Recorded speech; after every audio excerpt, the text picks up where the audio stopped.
ñuy defar seen image parce que Aïssata est en train de faire son image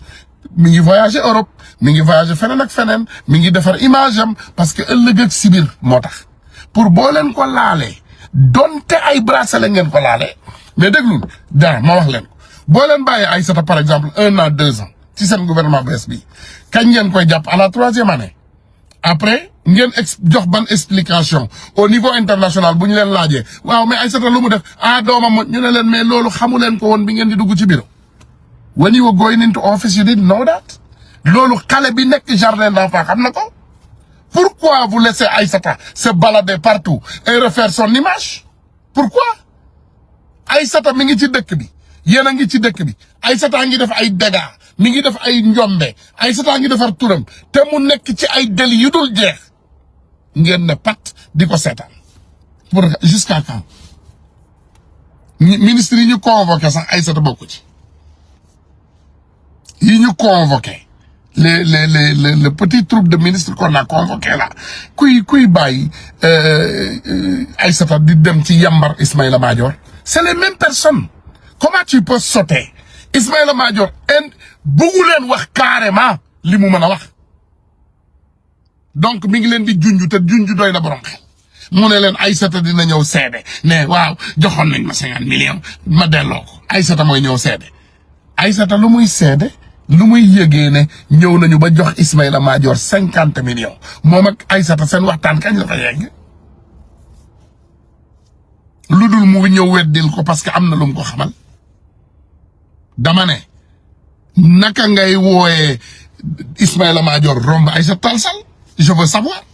Aïssata Tall Sall xanaa da ngeen ko ragal Aïssata Tall Sall lu mu toj fu mu toj xanaa da ngeen ko ragal Aïssata Tall Sall li mu yàq ci Sénégal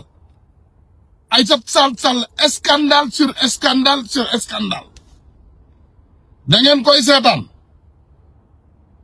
da ngeen di seetaan Aïssata Tall Sall non mais jàppal leen bandi bi boppu jaan bi ngeen dina coppet c'est la tête du serpent yéen a ngi def ay erreur yoo xam ne ñun ñi toll fii ñu ngi koy gis elle est en train de circuler le monde entier de vous traiter de terroriste bu leen fàtte de tàggu terroriste boobu mu leen takkaloon xam naa nag keneen boo ko laajee tey dina ne non loolu jeex na ci àdduna bi c'est fini xam nga lan moo nekk di xew ci àdduna bi fi mu toll nii capitaine Ibrahim Traoré gars yaa ngi koy takkal ay pot fi mu ne parce que c'est un souverainiste dafa bëgg réewam gëm réewam nga defee ne bu ñu paree ci ku mel ni capitaine Ibrahim Traoré dinañu bàyyi ay ñu mel ni Ousmane Sonko ñu nekk Sénégal di ko lëmbe di ko doxal non et kan moo leen di doxal yu mel noonu des personnes comme Aïssata Tall Sall il faut ngeen arrêter cette dame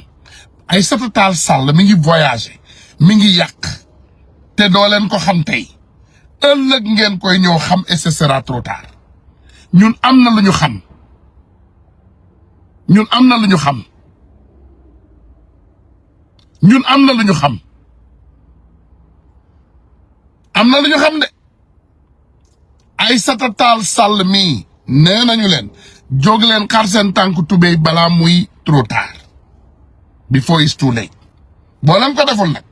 l'heure viendra te di ngeen ne am na luñ ñu waxoon ci ndaw si yéen a ngi yaakaar ne Macky Sall wax na le président l'a dit l'autre jour mu ne Macky Sall xam nañ ne mi ngi wër àdduna bi di yàq xam nañu li muy def mais Aïssata Tall Sall moo gën a grand Macky Sall moom moo koy jox information ngeen defee ne dañu bàyyi ñooñu ci seen assemblée bi pour rien du tout mais ils ne sont pas là pour travailler non kii di Abdou Mbow kii di Aïssata Tall Sall ñooñu liggéey bàyyiwu leen assemblée jël information yi la dugg ci seen biir dossier yi renvoyé ko Macky Sall ak ñeneen defkatu ñaawte fii wër àdduna bi loolu leen fi yëpp Abdou Mbow mii ngeen dugal tey xaw ma ci seen xaw ma lan judiciaire Abdou Mbow mel na mii ngeen dugal mais kii moo nekkaloon Macky Sall assemblée lu xew assemblée mu sol ay dallam dem directement kër Macky Sall dem jox ko dem informer ko kooku ngeen bàyyi nii tey xaw ma ngeen ne ci pôle judiciaire bi ngeen ko dugal xaw ma je ne sais quoi il faut ñu am xel